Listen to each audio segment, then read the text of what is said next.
రాష్ట్రాల్లో ఏపీలో మరియు తెలంగాణలో పలు చోట్ల ఇక్కడ భూమి కంపించింది. ఇదే అంశంపై మనతో మాట్లాడడానికి పూర్ణచంద్రరావు ఎన్జీఆర్ఐ భూకంపం అధ్యయన విభాగం అధిపతి మనతో మాట్లాడడానికి రెడీగా ఉన్నారు. నమస్తే అండి. నమస్కారం అండి. అయితే ఇటు చూస్తే తెలుగు రాష్ట్రాల్లో కొన్ని చోట్ల ఇటు ఎర్త్క్వేక్స్ వచ్చాయి వల్ల, సో దీనికి కారణాలు ఏమై ఉండొచ్చు అనుకోవచ్చు, ఇది దేనికి సంకేతం అనుకోవచ్చండి?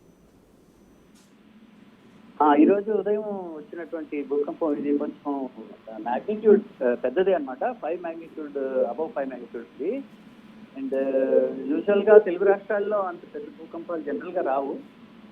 గతంలో మనకి వచ్చినవి కూడా 5.7, 5.4 ఆ రేంజ్ లోనే ఉంది. ఇది ఏరియా ఏంటంటే కొంచెం గోదావరి రివర్ బెల్ట్ కి దగ్గరలో ఉంది. అండ్ మనం గతంలో కూడా చూసాం ఏంటంటే ఈ గోదావరి నది ఉన్న చోటల్లో మనకి భూమిలో పగుళ్ళు వస్తాయి. వీటిని మనం ఫాల్ట్స్ అంటాము. అయితే వీటిలో కొన్ని ఫాల్ట్స్ యాక్టివ్గా ఉంటాయి, దానివల్ల తరచుగా భూకంపాలు వస్తూ ఉంటాయి. గతంలో చిన్న భూకంపాలు వచ్చినాయి కానీ అవి పెద్దగా మనం వాటిని పట్టుకోలేదు. అంటే సైంటిస్ట్ వీటిని స్టడీ చేస్తూ ఉంటారు. ఇప్పుడు ఈరోజు వచ్చినటువంటి భూకంపం కొద్దిగా ఈ రివర్ బెల్ట్ అంటాం, లేదా రిఫ్ట్ వ్యాలీ అంటాం, దీనికి గోదావరికి దగ్గరలో ఉండడాన ఈ భూకంపం వచ్చింది. దీన్ని ఇంకా ఫర్దర్గా స్టడీ చేయాలి. ఎందుకంటే మనకి లాస్ట్ 5 magnitude ఎర్త్క్వేక్ వచ్చింది మనకి భద్రాచలంలో, తర్వాత ఒంగోలులో 60s లో 1967, 1969 అప్పుడు వచ్చినాయి అనమాట. ఇప్పుడు మళ్ళీ మనం ఇప్పుడు చూస్తున్నాము 5+ అనమాట. సో దీన్ని కొంచెం డీటెయిల్గా స్టడీ చేయాలి. కానీ బేసికల్లీ దీనికి కారణం మాత్రం ఈ గోదావరి రివర్ బెల్ట్ లో ఉన్నటువంటి ఫాల్స్, భూమిలో ఉన్నటువంటి ఫాల్స్ అవి యాక్టివేట్ అయినప్పుడు ఎర్త్క్వేక్స్ వస్తాయి అన్నమాట. అయితే పూర్ణచంద్రరావు గారు, ఇటు చూస్తే గోదావరి తీరం వెంబడి కూడా ఇటు ఎర్త్క్వేక్స్ వచ్చాయి కాబట్టి అంటే ఇటు రివర్ ఫ్లో కూడా డిస్టర్బ్ అయ్యే అవకాశం ఉందనుకోవచ్చా? దానివల్ల ఏమైనా ప్రమాదం ఉందనుకోవచ్చా? లేదండి, ఇప్పుడు ప్రమాదం అంటే ఏముండదు. ఎందుకంటే ఎర్త్క్వేక్ అయిపోయింది ఆల్రెడీ. అండ్ దీని తర్వాత చిన్న భూకంపాలు వస్తే రావచ్చు, వాటిని మనం ఆఫ్టర్ షాక్స్ అంటాము. సాధారణంగా కొంచెం పెద్ద భూకంపం వస్తే తర్వాత కొద్ది రోజుల పాటు మనకి చిన్న భూకంపాలు రావడం జరుగుతుంది. కానీ దానివల్ల మనం దాని గురించి అంతగా భయపడాల్సిన అవసరం లేదు. సో మెయిన్ భూకంపం అయితే వచ్చేసింది ఆల్రెడీ. ఇది ప్రస్తుతం దాని గురించి అంతగా భయపడాల్సిన అవసరం లేదు. ప్రజెంట్ మనం చూస్తే 5.3 తీవ్రతతో ఇక్కడ భూమి కంపించినట్టుగా తెలుస్తోంది. అయితే 10 seconds ఎర్త్క్వేక్ అనేది ఫీల్ అయ్యారు జనాలు. అంటే 10 seconds అనేది ఎక్కువసేపు అనుకోవాలా అండి, లేకపోతే ఫైన్ బెటర్? అంటే నెక్స్ట్ టైం కూడా ఇటువంటి సిచ్యువేషన్స్ వస్తే ఎటువంటి జాగ్రత్తలు తీసుకోవాలని చెప్తారు? ఫస్ట్ ఆఫ్ ఆల్ భూకంపం పెద్దదైనప్పుడు భూకంపనం అనేది ఎక్కువసేపు ఉంటుంది. సో చిన్న భూకంపం అయితే చాలా తక్కువసేపు ఉంటుంది అనమాట. సో అందుకని ఇంత డ్యూరేషన్ ప్రజలు ఫీల్ అవ్వడం జరిగింది. So because it is magnitude 5+, అది బేసిక్గా అదే కారణం.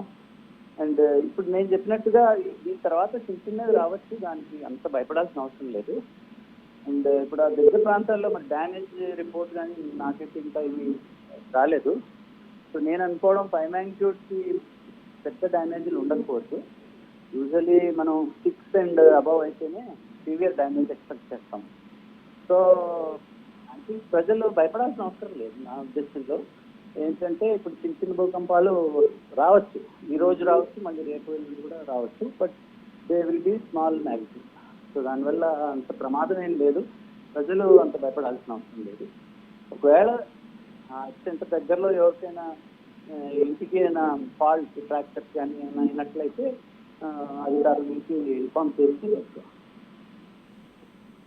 At the same time Purnachandra గారు చూస్తే మళ్ళీ భూప్రకంపన వచ్చే అవకాశం ఉందా అంటే మనం చెప్పలేమని అంటున్నారు. కాబట్టి జనాలు ఇప్పుడు వచ్చింది ఎర్త్క్వేక్ ఫ్రీ జోన్స్లో కూడా కొన్ని చోట్ల వచ్చింది. అసలు జనాలు ఎటువంటి జాగ్రత్తలు తీసుకోవాలి? ఎక్కువగా మనకి ఇప్పుడు ప్రెసెంట్ అపార్ట్మెంట్స్ బిల్డింగ్ కల్చర్ ఎక్కువ అయిపోయింది. సో వాళ్ళు అంటే తొందరగా బయటికి రావటం అది అసాధ్యం కాబట్టి వాళ్ళు ఎటువంటి జాగ్రత్తలు తీసుకోవచ్చు అంటారు?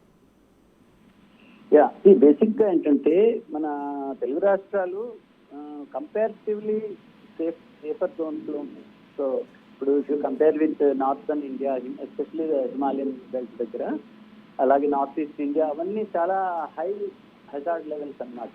అంటే అక్కడ మీకు 7, 8 magnitude కూడా రావచ్చు. వేరే తెలుగు రాష్ట్రాల్లో మనకి అంత పెద్ద భూకంపాలు వచ్చే అవకాశం లేదు. సో ప్రజలంతగా భయపడాల్సిన అవసరం లేదు. కాకపోతే బిల్డింగ్ కన్స్ట్రక్షన్స్ మాత్రం మనం కరెక్ట్గా చేసుకోవాలి.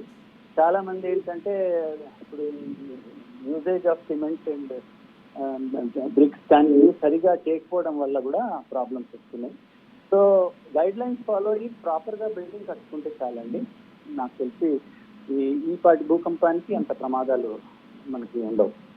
సో బేసిక్గా కన్స్ట్రక్షన్ ప్రాక్టీస్ సరిగ్గా ఫాలో అయితే I think will be safe. రెండు తెలుగు రాష్ట్రాల్లో కూడా అండి అసలు ఎర్త్క్వేక్ జోన్స్ ఎక్కడున్నాయి? ప్రెసెంట్ వచ్చిన భూకంపాలు ఈ ఎర్త్క్వేక్ జోన్స్లోనే వచ్చాయా, లేకపోతే ఎర్త్క్వేక్ ఫ్రీ జోన్స్లో కూడా ఎర్త్క్వేక్స్ వచ్చే అవకాశం ఉందనుకోవచ్చా? సో బేసిక్గా తెలుగు రాష్ట్రాలు జోన్ 2 అండ్ జోన్ 3లో వస్తాయండి. And these are the lowest hazard level actually. So for example Hyderabad అయితే వెరీ సేఫ్, జోన్ 2లో వస్తుంది. ఇప్పుడు areas near the Godavari belt అవన్నీ కూడా కొంచెం స్లైట్లీ హైయర్ హజార్డ్ వస్తుందన్నమాట. అండ్ గతంలో మీకు రీజన్స్ చెప్తున్నాను. భద్రాచలం, వరంగల్ ఈ ఏరియాస్లో కొన్ని అర్త్స్ వచ్చినాయి. 1967లో లార్జెస్ట్ అర్త్ తెలుగు రాష్ట్రాల్లో ఇప్పటికీ లార్జెస్ట్ అర్త్ 5.9 1969లో వచ్చింది.